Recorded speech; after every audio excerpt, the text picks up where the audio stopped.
Hello everyone, welcome to another episode of my channel the United Frontier. तो Champions League football फिर से वापस आ चुका है और कुछ कुछ इंपॉर्टेंट मैचेस भी था आज। वो था एटलांटा वर्सेस रियल मैड्रिड। तो इस वीडियो में बात करेंगे ये मैच को लेकर और इसके साथ दूसरे जितने भी सारे मैचेस थे like Liverpool, Leverkusen, Inter Milan, Bayern Munich, ये सारे मैचेस को लेकर थोड़ा बहुत बात करेंगे ये वीडियो में। तो बिना टाइम खराब के चलिए इस वीडियो को शुरू करते हैं। तो देखिए, सबसे पहले बात कर लेते हैं लिवरपूल वर्सेस जिरोना के बीच जो मैच था उसको लेके। तो ये एक आप कह सकते हो कि एक ट्रूली प्रोफेशनल परफॉर्मेंस था फ्रॉम लिवरपूल। एक एवे मैच था, obviously it was not easy, लेकिन लास्ट गेम वीक में रियल मैड्रिड के साथ मैच जीतने के बाद अभी लिवरपूल के पास वो कुशन है कि वो अभी पॉइंट ड्रॉप एफोर्ड कर सकते हैं। तो ये मैच के रिजल्ट से लिवरपूल को एज सच कुछ इफेक्ट नहीं होने वाला था, लेकिन आई मस्ट से कि they have put under really professional performance against Girona. पहली हाफ की अगर बात करें तो लिवरपूल के पास ऑब्वियसली द बेटर चांसेस था, लेकिन पहले हाफ में थोड़ा बहुत एंड टू एंड स्टाफ हम लोगों को देखने को मिल रहा था।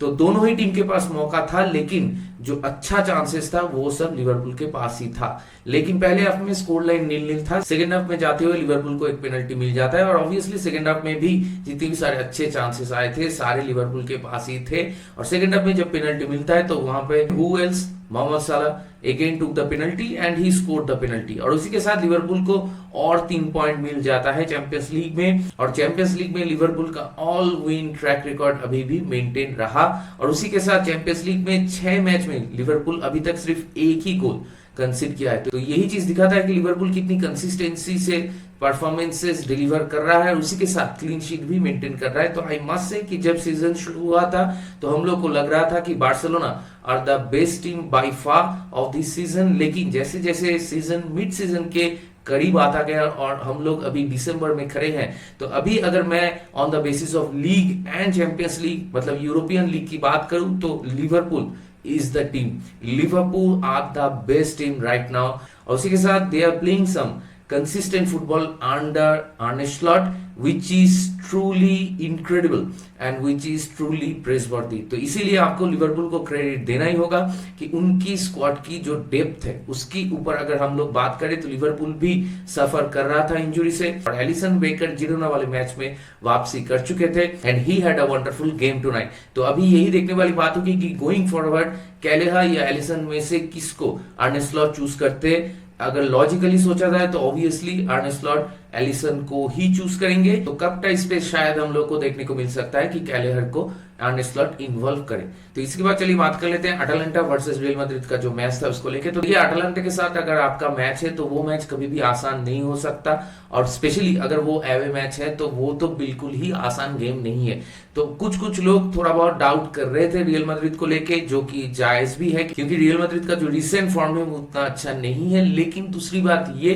कि रियल मैड्रिड के पास बहुत सारे इंजरी इश्यूज भी हैं। तो ये मैच शुरू होने से पहले हम लोगों को लग रहा था कि ये क्लोज इनकाउंटर हम लोगों को देखने को मिलेगा ये मैच से और वो ही हम लोग को एट द एंड देखने को मिलता है, जहां पे आई मस्ट से कि अगर आप स्कोर लाइन से जज कर रहे हो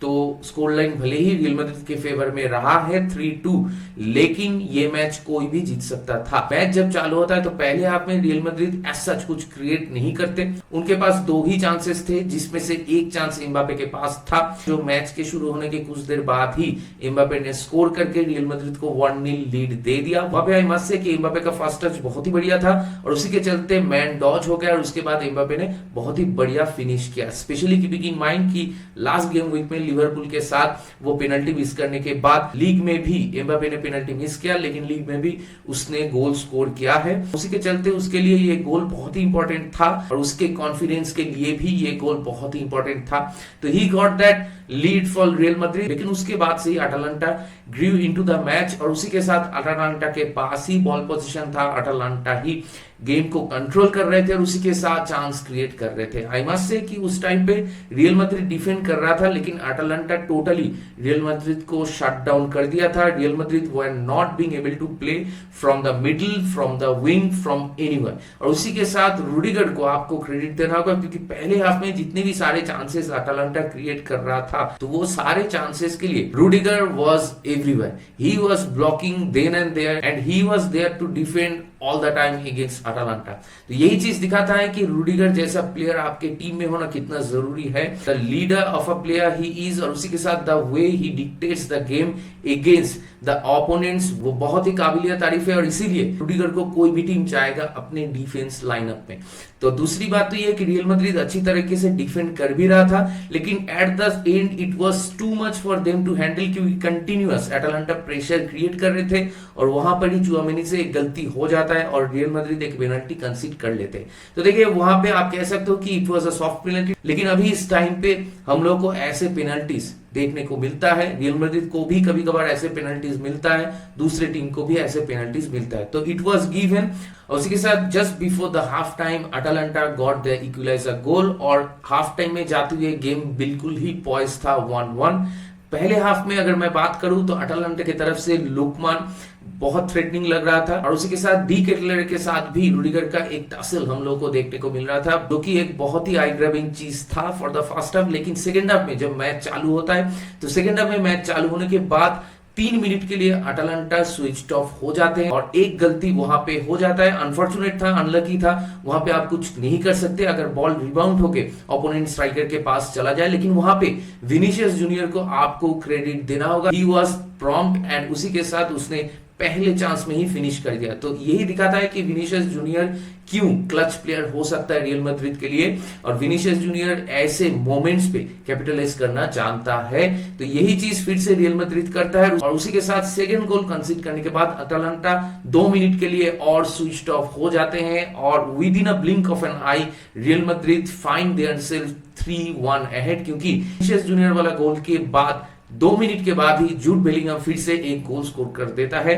और ये मैच में Mbappe, Jude Bellingham and Vinicius junior ये तीनों जो ट्रायो हम लोग बोलते हैं, ये तीनों ने ही गोल स्कोर करके रियल मैड्रिड को वो वैल्यूएबल 3 पॉइंट्स ऑब्वियसली दिया है। लेकिन जूड बेलिंगहम वाला गोल होने के बाद जब स्कोर लाइन था 3-1 in favour of real Madrid, हम लोग को लग रहा था कि अटालांटा के लिए अभी इम्पॉसिबल हो सकता है गेम में वापसी करना और ये चीज हम लोग बहुत बार देख चुके हैं चैंपियंस लीग में कि रियल मैड्रिड पहले हाफ में शायद ट्रेल कर रहे हैं या फिर शायद ड्रॉ कर रहे हैं, लेकिन सेकेंड हाफ में आके ऐसे ही क्लच मोमेंट्स वो प्रोड्यूस कर सकते हैं और उसके साथ मैच से 3 पॉइंट ले जाते हैं। लेकिन आई मस्ट से कि अटालांटा को वो क्रेडिट आपको देना होगा, क्योंकि भले ही कोई भी ओपोनेंट के साथ वो लोग खेल रहे हो, वो लोग हमेशा से अपना ऑल इन करते हैं, अपना 100% देते हैं। उसी के साथ पहली हाफ की तरह ही सेकेंड हाफ में भले ही वो लोग 3-1 डाउन हो गए थे, उसके बाद भी वो लोग अपना प्रेसिंग जो है उसको बरकरार रखे और उसी के साथ वो लोग डुअल जीतना चालू कर दिए फिर से और उसी के साथ अटैक भी करने लगे। देखते ही देखते लुकमान एक गोल स्कोर करके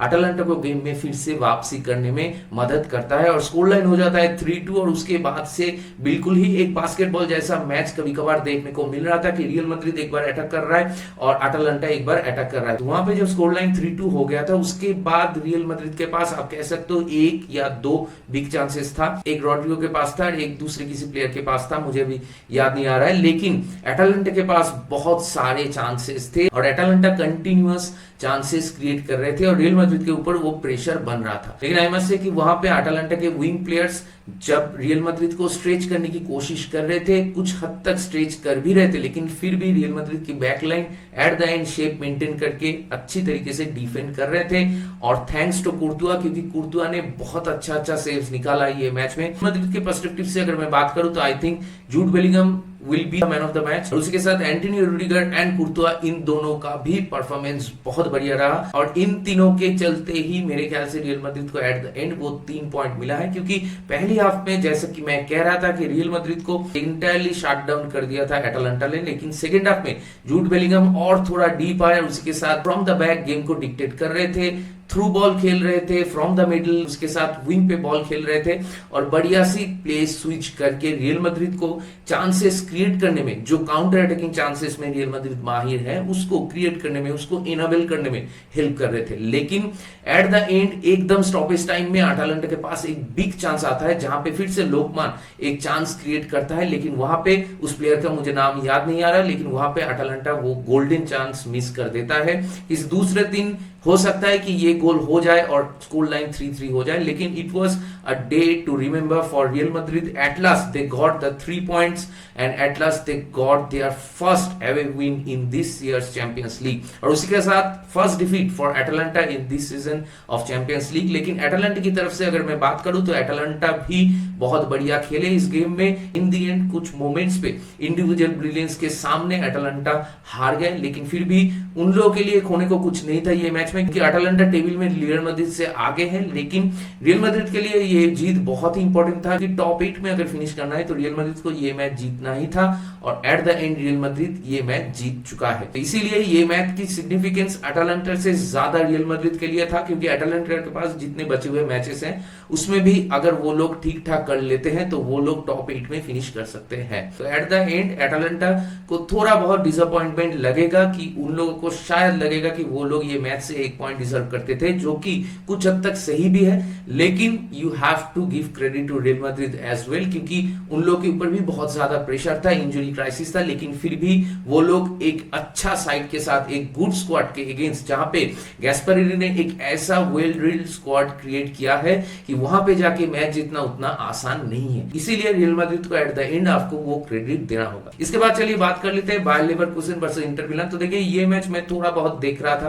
तो ये मैच को लेकर उतना डिटेल में बात नहीं करेंगे। तो एक टाइम पे लग रहा था कि ये मैच शायद ड्रॉ हो जाएगा, लेकिन ये ना ड्रामेटिक फैशन एकदम स्टॉपेज टाइम में जाके गोल मार के लेवरकुसेन ये मैच जीत चुका, और इंटर मिलान को अपना पहला डिफीट मिला है इस सीजन में चैंपियंस लीग में। लेकिन अगर ओवरऑल मैच की बात करें तो मुझे लगता है कि लेवरकुसेन डिजर्व दिस विक्ट्री, क्योंकि अगर आप स्टैटिस्टिक्स देखो तो लेवरकुसेन के एक्सजी ज्यादा था, लेवरकुसेन का चांसेस क्रिएटेड ज्यादा था, ऑन टारगेट शॉट ज्यादा था। इंटर मिलान का शायद कोई ऑन टारगेट शॉट था ही नहीं इंटर मैच में। तो यही चीज दिखाता है कि इंटर मिलान का जो प्लान था वो यही था कि ये मैच से 1 पॉइंट निकाल के आ जाए, ये मैच हारना नहीं है। लेकिन बहुत बार हम लोग को ऐसा देखने को मिलता है कि अगर आपके पास वो डिफेंसिव सॉलिडिटी है, लेकिन फिर भी कभी कभार ऐसे नेगेटिव अप्रोच के चलते आप मैच हार जाते हो, और वही चीज इंटर मिलान के साथ हुआ है। तो इंटर मिलान के पास भी खोने को कुछ है नहीं, क्योंकि इंटर मिलान भी टेबल में टॉप 8 में फिनिश कर सकते हैं। और दूसरी तरफ ये मैच जीतने के बाद लेवरकुसेन अभी टेबल में सेकंड में आ चुके हैं, लिवरपूल नंबर 1 में है ऑब्वियसली। उसके साथ बायर्न म्यूनिख के लिए भी आज का मैच बहुत इंपॉर्टेंट था। शाख्तर के अगेंस्ट एक अवे मैच था, जहां पे मैच में बायर्न 1-0 ट्रेल कर रहा था, लेकिन at the end it became easy for Bayern Munich, they won the match 5-1, और उसी के साथ उन लोगों को वो इंपॉर्टेंट 3 पॉइंट मिल चुका है। एस्टन विला का अवे मैच था लेप्जिग के साथ, वो भी एक थ्रिलर मैच था, वहां पर भी एक हाई गोल स्कोरिंग मैच था, जहां पे एस्टन विला ने अल्टीमेटली मैच जीत लिया है 3-2। वो मैच भी मैं इंटर मैच में नहीं देखा, हाईलाइट्स ही देखा, इसलिए वो मैच को लेके भी बात करने का कोई मतलब नहीं। तो जितने भी सारे मैचेस को लेके मैंने बात किया, ये सारे मैचेस को लेके आप लोग का क्या राय है, आप लोग का क्या मानना है, मेरे साथ जरूर शेयर कीजिए। कल भी बहुत इंपॉर्टेंट मैचेस हैं, डॉर्टमुंड वर्सेस बार्सिलोना है, जुवेंटस वर्सेस मैनचेस्टर सिटी है, और उसके साथ आर्सेनल वर्सेस मोनाको है। तो ये सारे मैचेस में एक कॉमन फैक्टर ये है कि डॉर्टमुंड बार्सिलोना गेम में जो जीतेगा वो टेबल में आगे जाएगा, उसी तरह जुवेंटस एंड मैनचेस्टर सिटी में भी जो जीतेगा वो आगे जाएगा, एंड आर्सेनल एंड मोनाको के बीच भी जो जीतेगा वो आगे जाएगा। तो कल वाले मैचेस भी बहुत इंपॉर्टेंट है, और स्पेशली मैनचेस्टर सिटी के लिए और जुवेंटस के लिए ये मैच बहुत इंपॉर्टेंट है। अगर उन लोगों को टॉप 8 में फिनिश करना है तो ये मैच जीतना उन लोगों के लिए बहुत इंपॉर्टेंट है। तो देखते हैं कल ये सारे मैचेस में क्या होता है। दैट बीइंग सेड, चलिए इस वीडियो को यही पे रैप अप करते हैं। अगर आप मेरे चैनल में नए हो तो मुझे जरूर सब्सक्राइब कीजिए, इस वीडियो को लाइक कीजिए और शेयर कीजिए अपने दोस्तों के बीच जिनको ऐसे वीडियोस देखना पसंद है। बहुत जल्दी मिलेंगे अगले वाले वीडियो में, तब तक ख्याल रखिए अपना, take care, goodbye, glory glory Manchester United, and keep the red flag high.